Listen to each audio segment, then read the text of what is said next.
Bonjour, nous voici dans une application de la collinarité concernant le parallélisme et l'alignement. Parallélisme de quoi? De droite, et alignement de quoi? De points.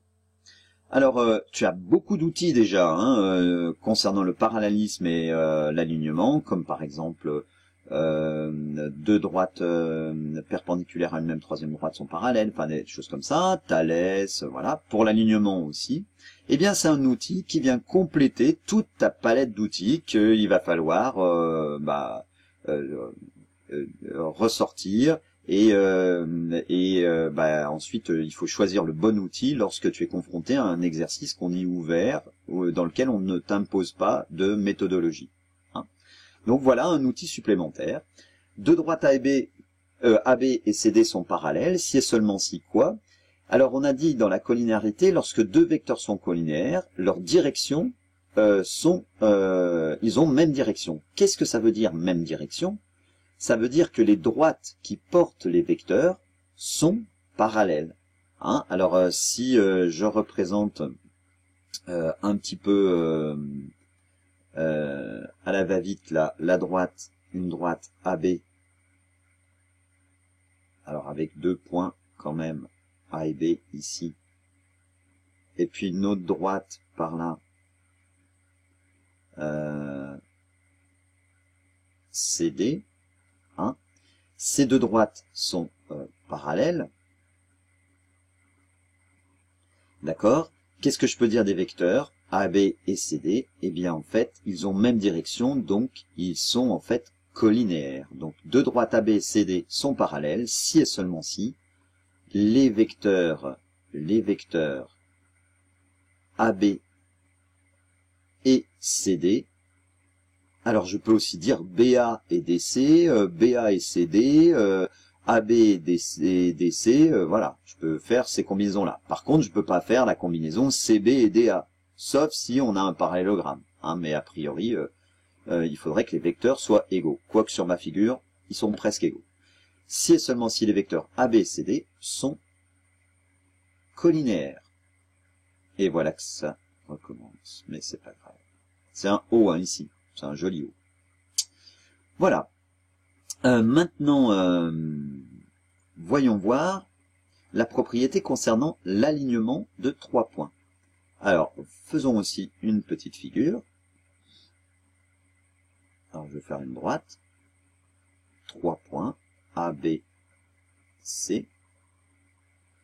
Voilà, ces 3 points sont alignés. Qu'est-ce que je peux dire concernant les vecteurs? Je regarde. AB et CB, ils ont aussi même direction. AB et AC ont même direction aussi. BC et CA ont même direction. Eh bien, ça veut dire qu'ils sont collinéaires. Alors en fait, 3 points sont alignés si et seulement si deux vecteurs formés avec les 3 points, deux des vecteurs formés avec les 3 points sont collinéaires. Donc on va l'écrire si deux vecteurs formés avec les 3 points sont collinéaires.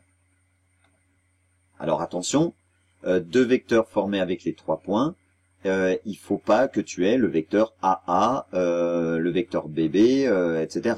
Avec les 3 points 2 à 2 distincts. C'est-à-dire que je peux pas avoir AA et CB, CC et CB. Voilà, toutes les possibilités, c'est par exemple AB et AC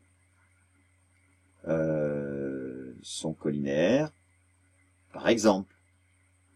Mais à la place, je peux aussi avoir, qu'est-ce que je peux prendre? BC et AB.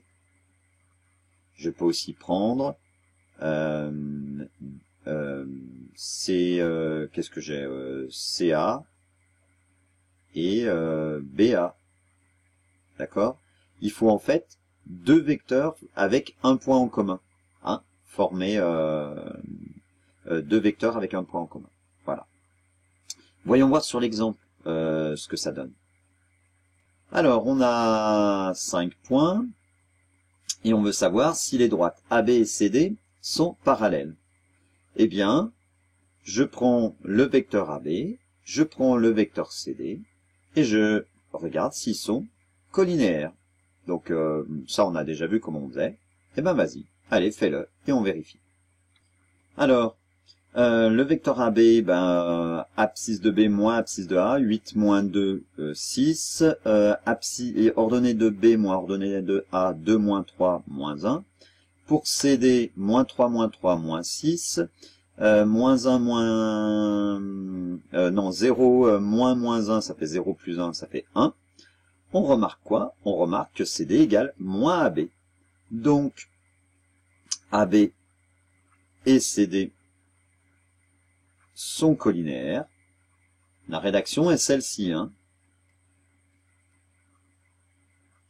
Donc, les droites AB et CD sont parallèles. Et évidemment, si on trouve que les vecteurs ne sont pas collinaires, les droites ne sont pas parallèles. Maintenant, les points EB et D sont-ils alignés? Eh bien, de même, avec la propriété qu'on vient de voir, tu construis deux vecteurs avec EB, D, ces 3 points, tu vérifies s'ils sont collinaires ou pas. Allez, on va, pour que tu puisses vérifier, on va choisir le plus simple, hein, on fait EB, ED, d'accord? Voilà. On fait EB et ED. Vas-y, calcule les coordonnées, vérifie, et on regarde. Fais-le. Si tu ne le fais jamais, comment tu veux savoir le faire tout seul un jour? Donc fais-le, là, c'est sans risque. Allez, qu'est-ce que tu risques? Juste de devoir gommer ou de devoir barrer quelque chose, et alors? Allez, fais-le. Alors voilà, je te présente les deux méthodes. Hein. Donc on calcule les coordonnées de EB. EB, on doit trouver moins 11 et moins 2. Hein. ED, on doit trouver moins 22 et moins 4. Alors, on peut rapidement remarquer que ED est égal à 2 EB. Donc, on a trouvé notre coefficient K différent de 0, qui est 2. Donc, les vecteurs ED et EB sont collinaires. Et s'ils sont collinaires avec un point en commun, hein, qui est le point E, alors EB et D sont alignés. L'autre méthode, c'est d'une part xy', je calcule xy', moins 11 fois moins 4, ça fait 44. D'autre part, je calcule x'y, moins 22 fois moins 2, ça fait 44. Donc xy' égale x'y. Donc les vecteurs EB et ED sont collinaires. Toute la fin, là, c'est la même rédaction, donc EB et D sont alignés. Hein, les deux dernières phrases sont identiques en termes de rédaction et il faut le rédiger comme ceci. Voilà. Eh ben, à bientôt, bon courage, bon travail. Salut!